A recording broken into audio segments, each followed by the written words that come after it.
Salut, on se retrouve aujourd'hui pour une nouvelle vidéo et ça va être le bilan de ce que j'ai lu au mois d'août. On va commencer à faire des bilans comme ça mensuels de ce que j'ai lu et je suis très contente parce que au mois d'août j'ai réussi à lire les 5 livres qui étaient dans ma pile à lire.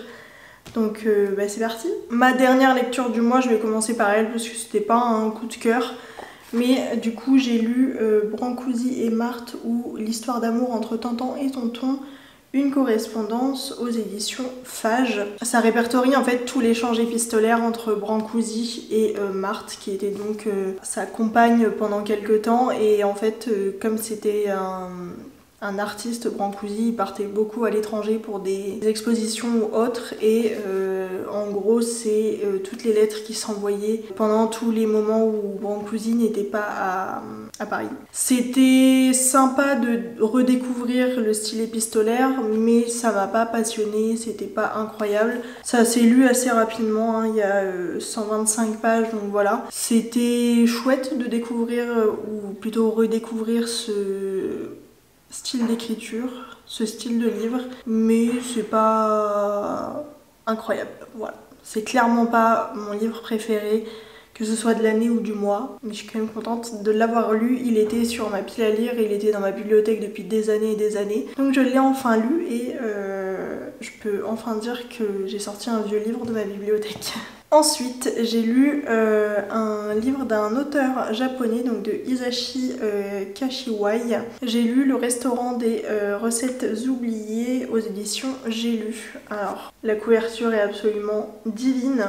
Je l'ai clairement acheté, enfin en tout cas il m'a attiré l'œil grâce à sa couverture en librairie. À peu près tout se passe à Kyoto et l'histoire c'est que il y a différentes parties dans le livre, mais la pièce centrale c'est un restaurant à Kyoto où un père et sa fille vous font redécouvrir un plat que vous avez en mémoire. En fait, le principe c'est que ils font aucune pub pour leur restaurant et les gens qui viennent c'est parce qu'ils connaissent vraiment le lieu ou qu'ils en ont entendu parler ou autre et en fait ils viennent avec cette envie de remanger un plat qu'ils ont en tête et où ils ont juste pas la recette. Et à partir de toutes les infos qu'ils arrivent à donner, le père Nagari va du coup enquêter pour 2 semaines plus tard faire remanger ce plat si spécial pour les clients. C'est très très bien écrit, toute la partie nourriture est magnifiquement bien écrite, mais même tout le rapport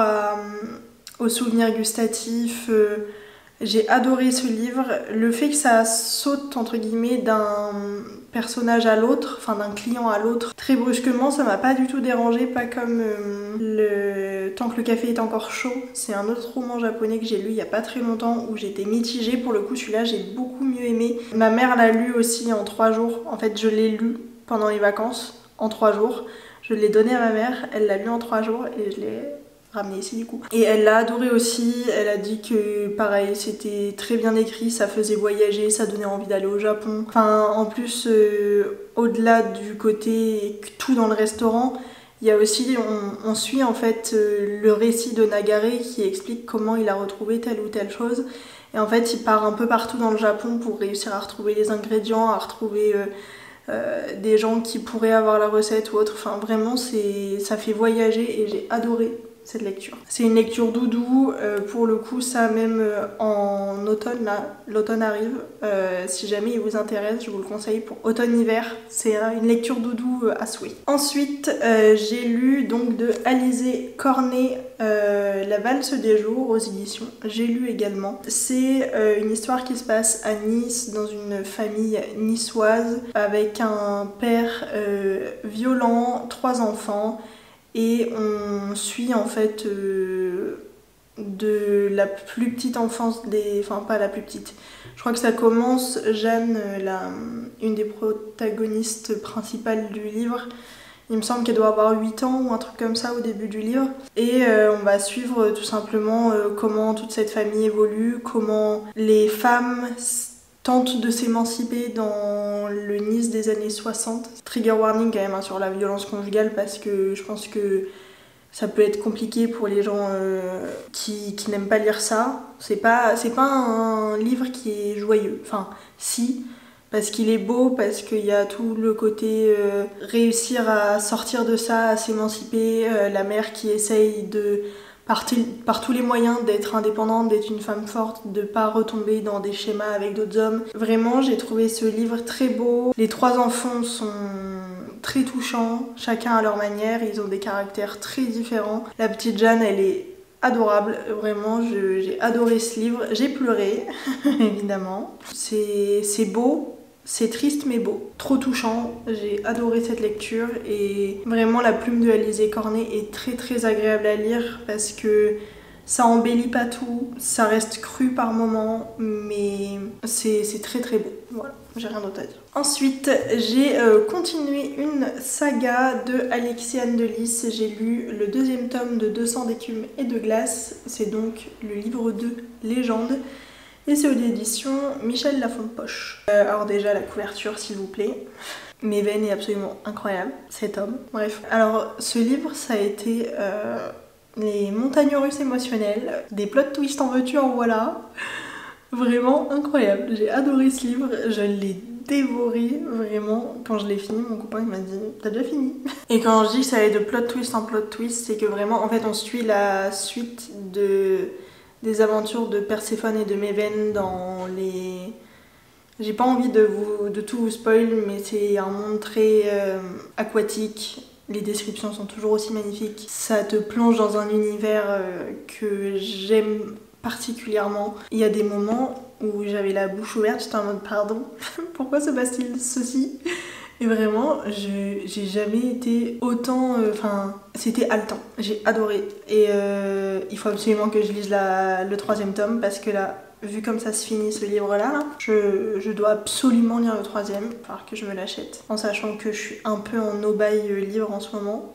Donc ça va être dur de me retenir. Incroyable. Si jamais vous cherchez une fantaisie très sous-marine, aquatique, une fantaisie où vous vous ennuyez pas, où ça va à 1000 à l'heure, voilà ce que j'ai à dire.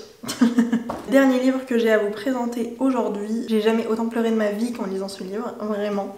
Il me terrifiait, mais je suis trop contente de l'avoir lu. Je vous laisse admirer le nombre de petites étiquettes que j'ai mis. J'ai lu Tout le bleu du ciel de Melissa d'Acosta aux éditions Le Livre de Poche. Il me terrifiait parce que je savais que j'allais pleurer toutes les larmes de mon corps. J'ai été à fond dedans. J'ai adoré ce livre, bref, je vais quand même vous dire de quoi ça parle. On y suit Émile, qui est un garçon de 26 ans, donc mon âge, à qui on diagnostique un Alzheimer précoce. Il lui reste 2 ans à vivre, et sauf qu'il a juste pas envie que toute sa famille le voie mourir. Tout simplement, le voit dépérir, le voit oublier qui il est, qui ils sont, et il décide, sans rien leur dire, de partir en voyage, en road trip, avec une inconnue. Donc il a posté une petite annonce, enfin une annonce sur un site de petites annonces pour trouver un partenaire pour ce dernier voyage. Il va tomber sur Joanne dont on ne sait rien et on va la découvrir au fur et à mesure qu'Émile la découvre. C'est 2 personnages terriblement attachants qui vont rencontrer d'autres personnes terriblement attachantes et ce livre est tout bonnement incroyable. J'ai commencé à pleurer dès la page 182, autant vous dire que quand je suis arrivée à la page 830, j'étais une fontaine.